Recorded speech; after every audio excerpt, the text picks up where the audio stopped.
Hello everyone and welcome to r/MaliciousCompliance, where you have to be very careful what you wish for. And let's get started with our first story. What was that room number again, sir? Not sure what my wife was reading, but it reminded her of an incident that she told me to share. I was a captain at the time and had been assigned as chief of security for an army hospital. So, as the lingo goes, when the calls came down, I was Dr. Strong. I was in my office though when a lieutenant colonel came in. "Hey there, Captain, I need you to take care of an issue for me." "Oh, of course, sir. If it's within my area and power, I'll see what I can do." "Well, the general's driver's wife is in the maternity ward having just had her baby, and she has a problematic roommate, always closing the curtain and blocking her line of sight to the window, also messing with the TV. I need this woman moved to another room." That's definitely outside my area of control, sir. I don't oversee or control anything with patients unless it's an issue of security, safety, or... Yes, I know, but you know everyone, and the doctors and nurses will listen to you more than me. You're one of them now, and they rely on you. Sir, really? I know, no promises. This would really make the general happy, though. His driver is like a second son to him, so I would really owe you. It's room number XYA. Just give it your best for a fellow infantryman, okay? I take in a deep breath. Wait a minute. What room number again, sir? He smiled. XYA. Roger, sir. I'll look into it and do my best. I've got a couple favors I might be able to use. Outstanding. Thanks. And he left. So on up I went to the maternity to find the head nurse. She was not pleased, as apparently the lieutenant colonel had been up there earlier trying to sling his weight around and came to find me when it had no effect. I pointed out the room though, and she smiled. We both chuckled a little bit, and I asked, "So can you help me out with making this all good, please?" She gave me a big friendly smile. "Well, the corner room is open. We could move the bothersome lady in there, though she will likely have a new roommate later today. Then again, once the bed is clean and reset, we will likely be putting another lady in with the driver's wife too. Matter of fact..." She paused, looking over files.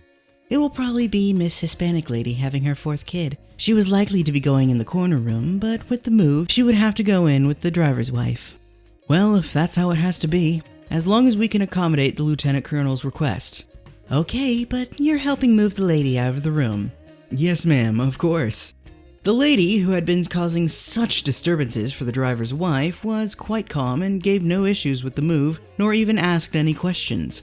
I called the lieutenant colonel once it was done and made sure to tell him I had no concrete knowledge of if or when a new roommate might be moved into the room, but that the staff was really not happy with the move and extra work. He thanked me, and I never heard anything of it again.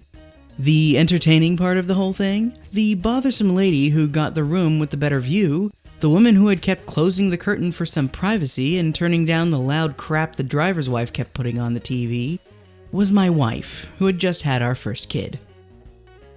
Why do I get the feeling that this was also a little bit of malicious compliance on the lieutenant colonel's part? And now for our second story. Dig there? Really? Okay. Not sure if this counts. It was more exasperated compliance than malicious. Way back when, I was working for a small company that was a mixture of contract and retail floristry and landscaping.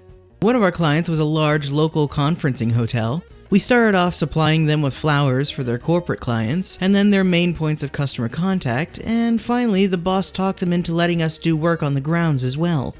After a few years of this very profitable arrangement, they asked us to help with the installation of a new CCTV system. Specifically, they wanted the other boss, it was a partnership, to use his mini digger to create the trenches for the cables. We were fine with this. Boss 2 loved using his little digger, and Boss 1 would accrue more prestige within the hotel. However, because they weren't stupid, both bosses wanted the okay of the hotel's telecommunications company that the planned route was safe, and definitely would not involve putting the digger's bucket through the hotel's main trunk. This was agreed. Then we came to try to get the okay. Said telecommunications company, known affectionately as brainless tosspots by those who have had to deal with them, did in fact have a service for just this eventuality. What they didn't do was provide staff to answer the phone. After a week or so of trying, we still had only a vague idea of where the trunk was, so Boss 2 was reluctant to put digger to turf. Boss 1 was fielding calls from the purchasing manager, the FOH manager, the deputy manager, and finally the general manager. all of whom had been getting heat from the hotel's owners.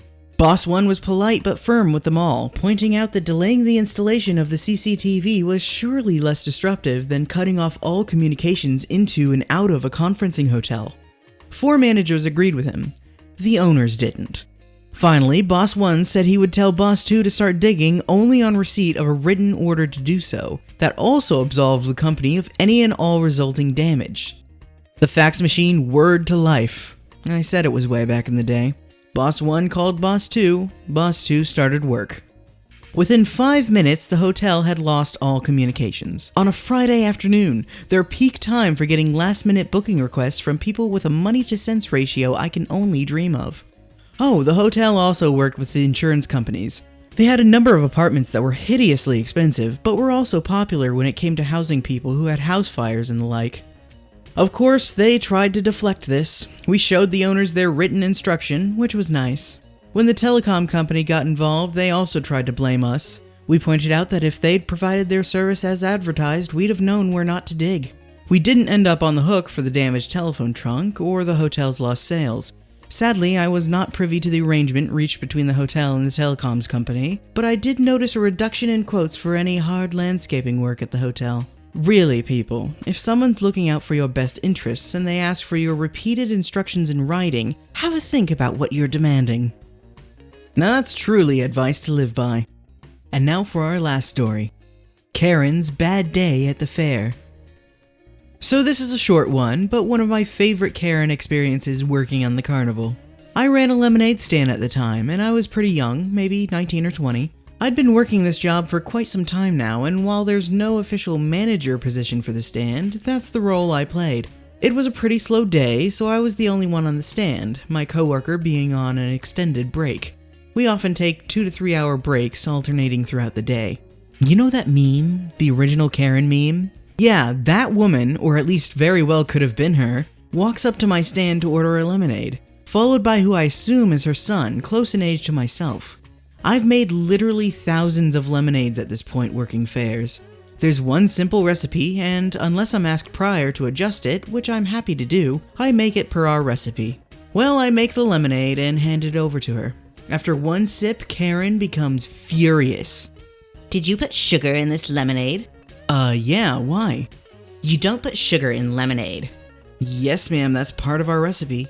Well, you don't put sugar in my lemonade. Well, if you'd like one without sugar, I'm happy to make you one, but I didn't know. I shouldn't have to ask. You don't put sugar in lemonade. Karen's son is in the background, mouthing apologies profusely. This is not her first rodeo.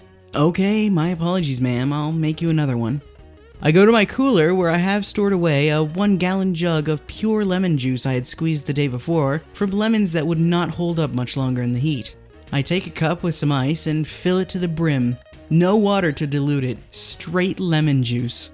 I hand her the cup and watch her take a sip, and now she's even more angry.